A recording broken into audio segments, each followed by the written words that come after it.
Let me show you how to turn off active status on Facebook. Now, if you're on Facebook.com or the Facebook app and you wanted to turn off this active status so no one knows when you're online on Facebook as well as Messenger, I'll show you how to do it.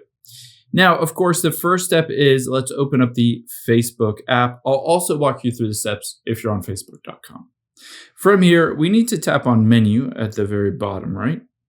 And then you can either tap on the gear icon at the top or tap on Settings and Privacy and then Settings.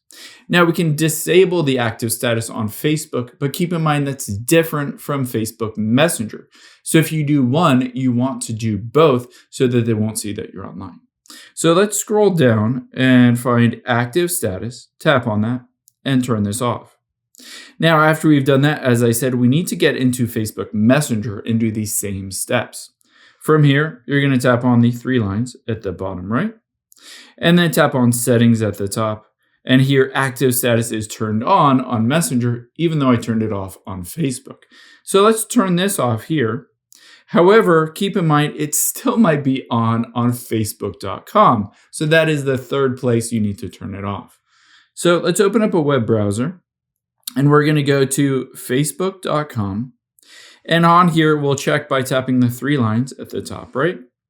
Scroll down, tap on Settings here, and then scroll down again until we get to Active Status. You can see, again, Active Status is on the web browser. So I'm going to turn it off here and hit Turn Off. And now, no matter what, it's off across all devices and all platforms. Hope this helps. If it did, hit the subscribe button down below. It really helps me out. Thanks, guys.